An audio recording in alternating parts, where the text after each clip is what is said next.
Hello and welcome back to the Irish Tennis Updates podcast. My name's Adam, your host. This week I've been chatting once again to Mark Finnegan, getting an update on the recent events in Irish tennis, in particular looking at the results of all the Irish players in college tennis in the States as we move into the final few weeks of the season, and also looking back at the recent ITF Under 18 Junior event held in Dublin, and also some results of some Irish players uh, who are playing around the world. I hope you enjoy this update. And here we go. Here's Mark Finnegan. All right, Mark. Welcome back. How are things with you? Yeah, doing well, Adam. How are you? Good. Yeah, looking forward to getting into the summer. Yeah, absolutely. No, all good at the moment. Now, tell me, I guess we'll jump right in. And before we get on to talking about kind of the US college tennis scene for all the Irish players over there, I know there has been some tennis action here in Ireland recently, and in particular with the ITF Junior Under 18 event. And I know you were up there for a few days. It was just happening this week. So how did it seem to you on the ground? Yeah, well, I mean, the first thing it's we talked about this. It's great to have international terms back. I mean, that's our first one since summer 2019, and much needed. And it's the first one of a run of 5 under 18 ones, and there's going to be a bunch of under 16, under 14s, and under 12s one too as well. So well done again, Tennis Ireland, really stepping up. Simon, the new tennis competitions, is doing a really good job there, and yeah, no, it's great. And look, it was a reasonably tough J5. I wouldn't say it was the toughest, but it certainly wasn't an easy one. We had a good influx of international players, and what was nice for me to see a little bit was, okay, well, where do we stack up right now at the moment after that really long break from international competition? Where do our players stack up in terms of UTRs versus those players in the draws?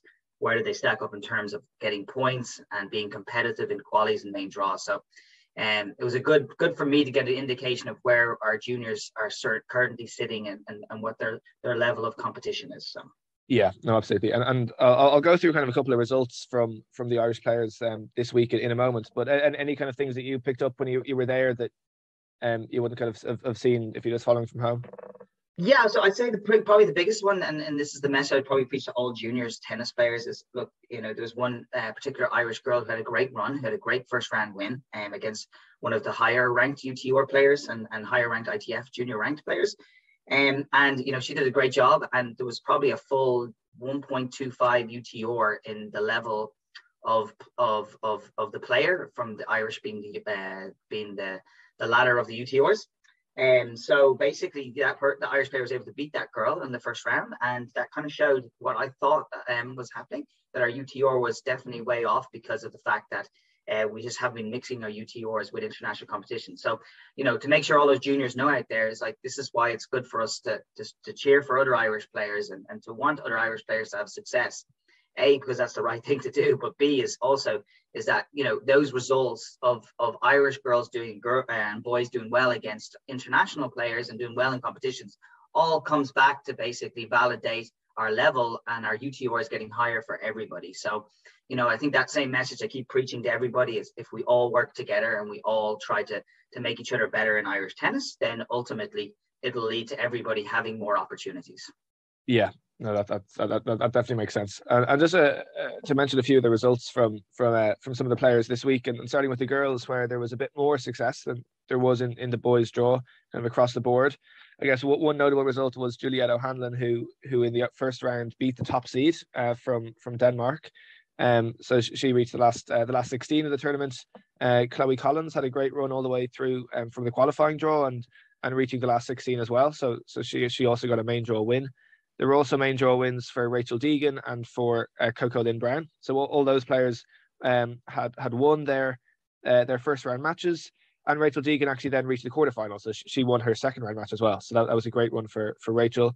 And then a few other players did win matches in the qualifying as well and come through to the main draw. So I guess for all those players, definitely a good experience. And in terms of doubles then for the girls, again, there were quite a few of the Irish girls did get doubles wins in the doubles draw, and Eleni Carantelli was actually part of the top seed in the doubles draw, and she reached the semi-final. So a good run for her as well. So I guess across the board, that's good for the the Irish And girls. it was great to see though a lot of our younger players, picking up those points, at the age of 15, 16, will hopefully get them into ITF other junior events. But another, I guess thing to notice there too as well is I think some people get a little bit obsessed sometimes about having wild cards and to main draws and stuff like that. And you look at some of those younger girls that they came through the qualies, they won their way through with 3 matches, and they came into that main draw with confidence, and they were able to win their first round main draw matches because there were 3 matches tougher for the good. So I think any junior tennis player out there, worrying if they're getting wild cards into tournaments, in my opinion, you're better off actually winning your way through, because you've got more likelihood of feeling really confident going into that first round main draw, which in the end of the day that's all that matters. If you're able to get it, win a round or 2 or 3 and go forward in the draw, because that's what's going to get you points and get you more opportunities. So yeah, no, that's a great point. You can get some momentum early on in the tournament and carry it through, and you did see that from a few of the girls. This week, especially. And then look, again, another good note for our junior Irish tennis players and our parents out there is look, there was one free spot left in that draw for the girls. They didn't fill the qualies. They filled the boys qualies, but there is 3 opportunities that you have to be able to sign in and get registered. The ITFs usually have to do it a couple of weeks in advance, but you actually don't have to be on site. You can actually call in your entry or do it online sometimes if the tournament has the software to do that. So we've got a couple more coming up here. So it's very important that as a parent or a child, as a junior, that even if you don't think you're going to get into it, just sign in a couple of weeks in advance to the tournament. And then on the day, you can always call your entry in to see if you can make it into qualies. And then, you know what? You never know. You might end up getting in. And then who knows then what happens once you're in the tournament. If you're in the draw, there's a chance of you having success. If you're not in the draw, then there's 0 chance of you having success, right? So yeah, no, it's interesting that, and the fact there was a spot. So I guess it's good for people to know to keep out for the future events, that there is a chance maybe to if they keep an eye on it to maybe get in, which would be great for some extra players. Yeah, every opportunity you have to play an international competition on your home soil is after what we've known for since 2019 is rare, and you have to take that opportunity to measure yourself versus people outside of Ireland. That's more important. Measuring yourself up against Irish tennis players versus international players are 2 very different things.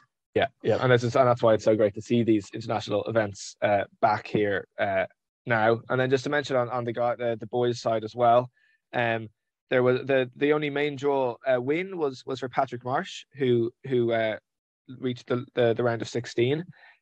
We had a few other players with wildcards in the main draw, and obviously players in action in the qualies as well. So good experience for lots of players, and well done to Patrick winning his main draw match. And then in terms of the doubles, we did have a doubles win for Dylan Breen and Nathan Slattery, who reached the quarterfinal of the doubles event. So well done to them. So again, as we said, a little bit more success on the girls' side, but well done to those players as well who had good weeks on the guys' side too. Yeah, and absolutely. And on the guys' side, I watched a lot of that qualies. Okay, and why do we have not a few more guys qualify? I don't know. Let's we got to keep competing. We got to make sure they compete as much as they possibly can to put themselves in the best position when they come play these ITF junior events, that they're feeling extremely confident walking onto that tennis court. So look, we've got 3 coming up here in the summer, and that's going to be in the prime time of when you should be at your most competitiveness as an Irish tennis player, because you're playing the most tournaments. So, fingers crossed that we're going to have a lot more of these guys coming through qualies and giving themselves an opportunity to gain points in the main draw. Absolutely, and that's why it's great to have multiple of these competitions throughout the year, and not just 1 or 2 like it's kind of been. So to have a few of the people going to go at is really great. And before we move on to look at the college scene, and just to mention a couple of other players who have been playing these ITF junior events kind of around the world. So Arthur O'Sullivan has been playing a few recently, and he actually got a win in a grade 4 event in Germany a few weeks ago. So that was really good from Arthur. And also he won a doubles in the ITF juniors in Germany, and also in a final in Tunisia. So some good results for Arthur O'Sullivan recently, and also very recently as well for Lucy Hogan, who just last week was playing a junior event in Ghana, and she went all the way and won that event as well, and got a huge jump in kind of those junior rankings as a result of that. So it's great to see couple of players as well who, it's great to have the events in Ireland, but also to have some players who are traveling around to compete is great to see, and great to see the success for those players as well. Well, and what's the one common thing with those players are they're out there competing all the time.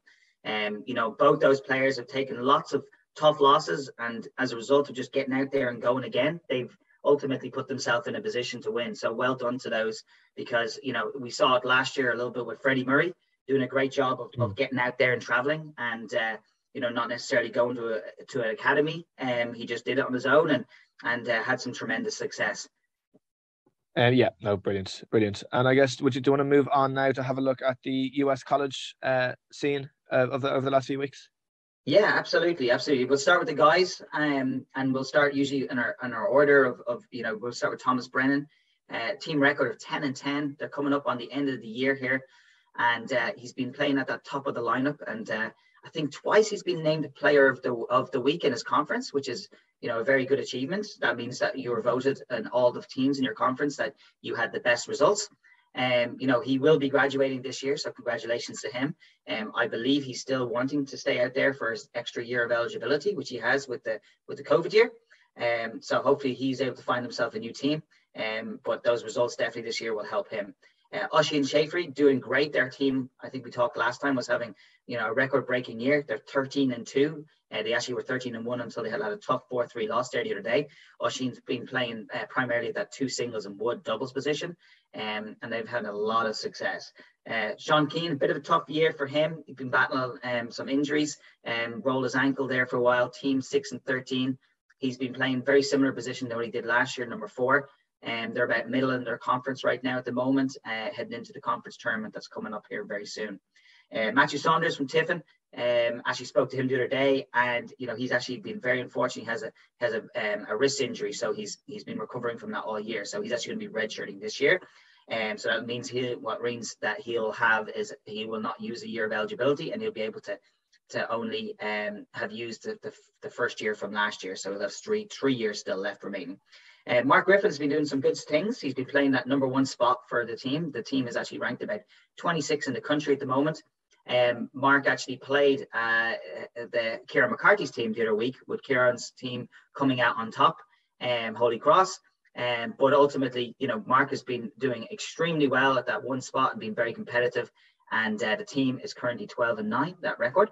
Keane McDonald and Dylan Lehman, we talked about their team having a great year so far. They continue to have a great year. They're at the top end of their conference in terms of conference wins and to losses. Keane has been primarily playing at that number 2 and 3 spot in the singles. Team is 12-7, and he obviously got that named player of the week earlier on in the year. Dylan has been playing primarily at 6. He has had a record of 12-4 in singles, and an amazing 7-0 in 3 sets. So done very well under pressure. So well done, Dylan, playing 3 doubles. Back up then to Moritz Stenzer. Moritz Stenzer team is 7-7. I have not actually seen him in the lineup the last 2 matches, but he was winning a lot and doing extremely well for the 18th ranked Division 2 school in Orlando. He's been playing at the number 6 position, but I think something must have happened there at that, because he was winning and now he's out of the lineup. So I would say there's probably something niggly injury going on there.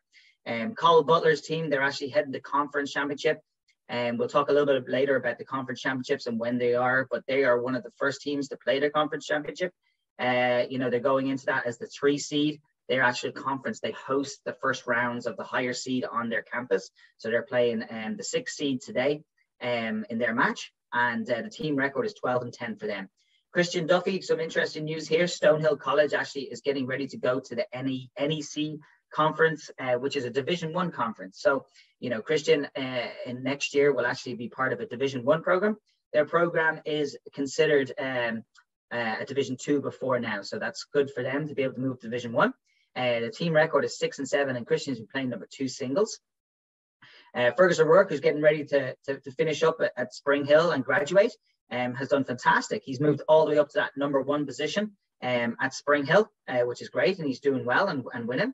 Team's record is 14-13, which is one of their better years so far. So well done to the team at Spring Hill and Fergus. Philip Lynch has had a real tough, looks like a tough year. I haven't spoken to him directly, but the team is 6-14, and he's been primarily playing at that lower end of the lineup, and has been having a bit of a tough time. But I know he had a lot of injury issues there leading into the season, and didn't play a bit of the first part of the season. Neil O'Connor, good for him. He's been back in the lineup again at that number 6 position. Had a great win against UT Arlington the other day. Team is 10-10.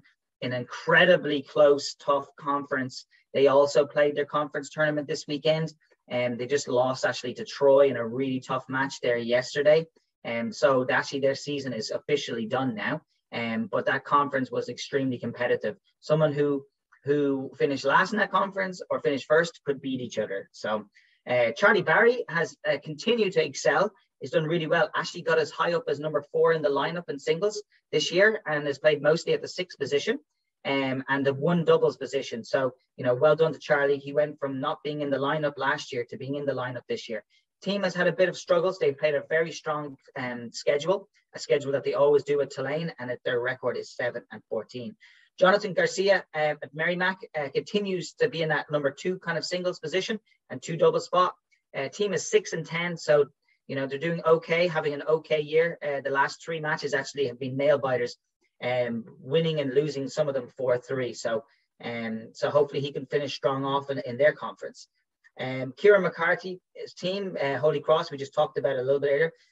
Probably they have the best momentum out of most of the teams that we're talking about here. They've actually won 7 in a row this spring against NAIA opposition, and they've beaten a couple of teams that are top 25 in the NAIA rankings. And they will have will end the season most likely a ranked NAIA school, and I would say going forward in the future they're going to be one of the top NAIA schools with the recruiting class that they're bringing in. And one of those players is an Irish recruit. That's Hugh O'Sullivan, who it's great to see him. He's got off his crutches now. He had a very unfortunate injury right before he was supposed to go in spring, so I hope you get better, Hugh, soon. But I know he's ready to go off in the fall. Conor Gannon has done excellent. He's been breaking in and into that lineup from time to time. Has had some really big wins at the number 6 position in singles and the SEC, which is extremely hard. The SEC is probably the number 1 conference for tennis, the most competitive conference in the country. And when you're playing 6 in the lineup for them, you're playing most likely a player every single week that would be able to come close to winning a future. So the level there is extremely high. Josh Rowe Flanley for Binghamton. Binghamton had a real tough year, haven't won a lot. Josh has probably played a little bit too high in the lineup. He's been up as high as number 2 in the singles lineup, and mostly been playing 2 and 3 doubles. I know he's back down to number 4 singles because he got some injuries back there. They've had a lot of tough 4-3 losses for Binghamton throughout the year. And then look, a lot of our guys that are over there in England and Scotland, Dorian Coss, Peter Corey, Caleb Ralston, Harry Ellesmere.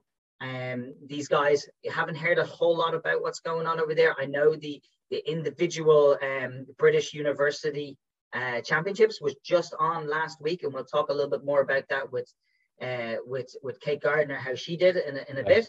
But the only person I saw in the qualification for that individual championships was Keane Maguire, who actually ended up in the final round of qualification, gave a walkover in his match. So I'm not sure what happened there. And then we've got the 2 high schooler guys right now at the moment. Are currently, one's at Macaulay. I've done a little bit of social media promotion, and so is Joseph. But their team is the number 1 high school team in the country, according to UTR, and their team is right now is 7-0. And Joseph has been playing number 6 in the lineup for that school. Zach Murphy's Montverde High School, they actually don't compete in high school competitions. They actually compete in open tournaments, and Zach has not actually played that much recently. But I know they're getting ready to enter into a couple of ITF junior events over there in the next couple of weeks. Okay, good stuff. That's all good to hear. And maybe, Mark, before we move into looking at the girls, could you just kind of give us an idea of whereabouts we are in the season and what's coming up over the next kind of couple of weeks to the end of the season? Yeah, so as we mentioned there, it's the conference tournament season is it's the penultimate end of the year to a lot of schools. So starting this weekend, they will all 8 or 10 or 12, how many teams are ever in your conference, they get together for a big tournament, and it's a knockout tournament. And so, for example, if you were the number 1 team in your conference throughout the regular season. Then you might play the number 8 ranked team in the quarterfinals. And then if you win that, then you go to the semis, and then you go to the finals. And then the winner of that conference is then crowned the conference champion, and they get an automatic bid into the NCAA team tournament, which is the top 64 teams in the whole of colleges in America. So this is the first weekend of 3 weekends, because all conferences host them on different weekends. And so we're seeing some teams that are all going to be, by the end of this weekend, will be in that tournament. And then all the way up to 3 weeks from now, then we'll have our last teams that qualify for it. And then it's a great time of the year. They have these banquets, kind of like the Oscars, right? Where they recognize their best sports in each university. So, each university will crown their most improved athlete of the year, the player of the year for the university in all sports, and they'll be like best attitude of the year. So they'll have these big, massive banquets where you dress up in a nice suit and a dress for the girls. And it's a real fun time of the year. And it's kind of a reflection back on the whole season. And then there's also some tough times too as well, because you have to have individual meetings with your coaches after the season, and then scholarships are renewed, and some people are happy, some people are not so happy, and the transfer portal has become very active. I'll just tell you that's a thing that you can go into if you want to look for another university. And so all in all, it is a celebration time of the year, but it's also a lot of people are winning, a lot of people are losing. So obviously people that are winning are probably feeling a little happier than the ones that are losing. So yeah, no, absolutely. And I guess it is kind of coming into the crunch time of the year, and things kind of getting more serious towards NCAA tournaments and kind of things coming to a close. So it's a key kind of time of the year for a lot of players. Yeah, and just to give you an idea too, Adam, if you're on a very successful team, so for example, like someone like Conor Gannon or Georgia Drummy, they mightn't finish until maybe like the 3rd or 4th week in May. Like some of my teams in the successful years we went right up until the end of May. Whereas someone like Coastal Carolina, like Neil O'Connor's team, who just lost yesterday, then ultimately their season's done. So you could be playing an extra 4 or 5 weeks of tennis if you're part of a team that goes to the NCAA or NAIA or the Junior College National Championships, because ultimately the season does extend a lot longer if your team is continuing to win. Or as an individual, you're one of the best players, then you go to the individual championships later on in the year. Yeah, no, great stuff. And I think just before, Mark, we move into the girls' side of it, I just want to mention a couple of Irish coaches who are kind of having success on the kind of pro tours at the moment. So firstly, Dave O'Hare, who is back working with Joe Salisbury and Rajiv Ram, who are, as of a couple of weeks ago, are now the number 1 and 2 ranked doubles players on the ATP Tour, which is a kind of fantastic achievement. And I know Dave's been back working with them kind of since the start of 2022.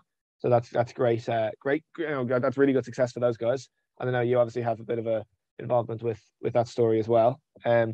Also, then Gary Cahill's is working with, as he has been for a while, with Vitalia Diachenko, a player from Russia, and she has had some success recently, reaching a quarterfinal of a WTA main event.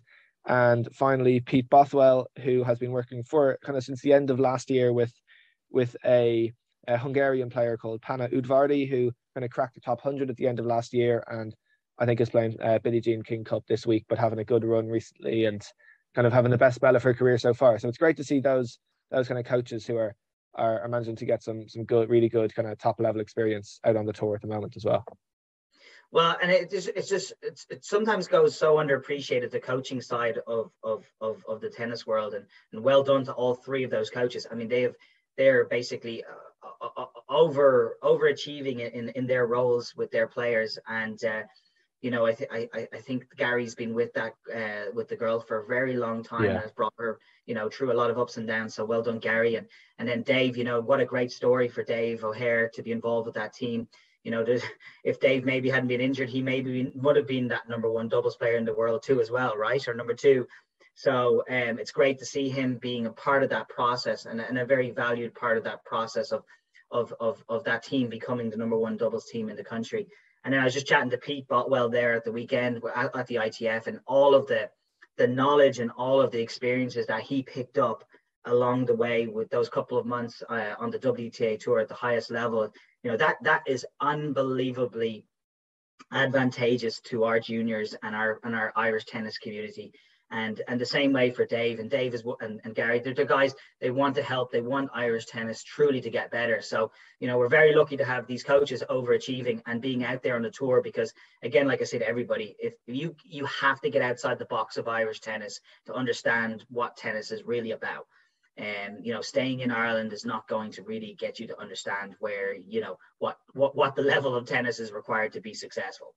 Absolutely. So no, it is great to see those guys getting that kind of international experience that they can probably bring back to Ireland at some point and kind of put that experience to really good use. So no, well done to those guys, and keep it up. It's great to see. And maybe, Mark, if you want to move on to looking at going back to the US college scene and how all the girls have been getting on for the last few weeks. Absolutely, yep. And so let's get through this as quick as we can. 11-6 for the Twins. A 4-3 conference record. Had just a tough loss there at the weekend to one of the better teams in their conference, 4-3. Girls have continued to excel and do really well. They've actually split up for the first time. They're no longer doubles partners. They were actually struggling a little bit, and the coach did a great move, split them up, and they're playing 1 and 2 doubles now separately, and they're winning again. So well done to the coach there. Great decision. And the girls have been playing, Lola's been playing 3 and Sol's been playing 4 in the lineup, and Lola's and Sol have both had a lot of success. Team is 11-6. Sarah Ryan team having a bit of a tough year here, 6-9 for Utah State. Zara's been in the middle of that lineup, and they've still got 4 matches to go before the conference tournament. Conference tournament for them is quite late. I think they might be the final weekend of conference action, or maybe next weekend. But they haven't had a phenomenal year, but hopefully they can finish strong. Shauna Heffernan, has been great to see her progress being made. She actually wasn't in the lineup. I know she was working on some technical things in terms of her singles, but that seems to have been gotten much better now, and she's back in the lineup, winning at that number 6 spot in the singles for them. And then she's has continuously done extremely well. The lineup, she's actually playing 2 doubles this year. I do not know the record off the top of my head, but I know she very rarely loses. They actually played Sarah O'Connor's New Mexico the other day, and that score was a 4-1 score to Boise State and Shauna Heffernan. But Sarah O'Connor's actually been doing very good. She's been playing higher in the lineup. She's been playing 2 in the lineup there for singles for New Mexico, and that team's record is 10-8, and playing 2 and 3 doubles too as well. So well done, Sarah. Sophia Dervin, we talked about this. Haven't seen her in the lineup. She played 1 match at the very start of the year, but have not seen her. So I'm presuming that something's gone on there, with the injuries or something that's happened. But the team is 8-12. They're coming off, a good win over Arizona, I think it is. But overall, a tough year for them. Breda Brennan doing great. She is playing 5 and 6 in the singles lineup, 2 and 3 in the doubles lineup. The team is 8-9, and they're going into conference here very soon. So I think it's a very good performance for her for her first year. Shauna Casey's team, 3 and 16. They've continued to have a bit of a tough time as a team. They have a new coach, and Shauna's been playing 3 in the doubles lineup. And then we've got Cara Courtney, which it seems like she's been able to play a full year, somewhat healthy anyway compared to last year. Team is 10 and 7, and she's been a solid person for them in the lineup. It's 4 and 5 positions and 3 doubles. And they had a really tough loss there to BYU, which would be a very, very competitive team there at the last weekend. Georgia Drummy's team continued to be one of the top ranked teams in the country at Duke. Team record is 15 and 3, and she's 9 and 6 at the singles position. She plays number 1 in the doubles too as well. And they actually play their rival North Carolina in their final match of the year coming up at home, and that'll be her senior day. So I'm not sure if she'll be staying on for any more time after that. We don't know. But, what a great experience to go out on your senior year playing your rival at home too as well. So best of luck to her this weekend. Jessica Lehman has had a really good year. She's been playing primarily at that 2 top spots. I know Jessica is trying to look to use her extra year of eligibility, just like Thomas Brennan is. Team's record is 6 and 14, and they are now done with the regular season, going into conference championship. Anna Botel has done extremely well again. Very competitive. Seems to have taken up the same position in the lineup again. Team is 13 and 6. She's been very dominant at the number 4 and 5 position all year, going 12 and 3 in singles, against a very tough schedule. So well done, Anna. And Ali O'D, Elon University, his team is 13-7. And Ali's been primarily at that 3 through 6 in the lineup, has moved a lot around that positions, 2 and 3 doubles. So well done, Ali. Elon are always competitive and always have a chance of winning their conference. Emily O'Donovan has done excellent this year. She's gone 6-2 at the number 6 singles position. The team is 6-10 on the year at Seton Hall up there in New York. So well done to you. And then we've got the 2 App State girls, Ellie Murphy and Alwyn Ryan Bovey. Team is 5-13. You know, majority of the time, Ellie's been in and around that 2, 3, or 4 singles position, having ups and downs and playing that 1 double spot. And that team has actually really struggled with injuries and also as well as just with recruitment of players. So they've played a lot of matches with actually 5 players. So they've had to actually concede the one of the ties in doubles and in singles starting every single match. And they actually had a couple of good wins lately before playing some more competitive teams where they weren't able to win. It's you know, college tennis is hard to win, but if you're only playing with 5 players instead of 6, it can be even more difficult. So yeah. Yeah. Ollie's actually played a lot of her matches where Alwyn Ryan Bovey's been she's been winning a lot of her matches, and then ultimately the match has gone to 4, so they stopped competing in the match. So yeah, so she hasn't finished. So she's actually 3-3 at singles at the 4 and 5 positions. And she's been playing 2 and 3 doubles too as well. Then we got Kira O'Toole. Kira's been doing very well at Sacred Heart. She's playing number 2 in the lineup and competing very well. Number 1 doubles too as well. And the team, record is 11-12, and they're having their conference championship this weekend. And then we've got Laura Fitzgerald, who has primarily been playing the number 3 doubles position. She's been winning a lot of that 3 doubles position at 7-2. The team is 13-6, so they're having a pretty good year. And then we have Olivia Moriarty from Brown, whose team is 6-12 in the Ivy. Ivy's always extremely competitive when it comes to tennis and results. And she's been playing primarily at the 4 through 6 position in the lineup. And then we were just chatting there a while back about the British system. So Kate Gardner has done fantastic her first year. They have actually, their team has gained promotion into what I guess would be considered the championship of the universities. For instead, they're not in the premiership, but they're going to be in the championship next year. And she's won all her matches and done extremely well for the team. And she actually qualified and won her first round. So she made the Sweet 16 of the individual Bucks championships, which in the second round, just to give you everybody an idea of the level here, second round, she ended up playing the girl who won it, who was a current top 100, was a top 100 WTA player and a former junior Wimbledon champion. She's like 27 years old. And Kate had a very good competitive match against her. But yeah, ultimately, I think she may have beaten a girl who played 1 for Stanford in the final of it. So, you know, there's a lot of people out there that really don't know too much about how competitive the British university system is right now at the moment.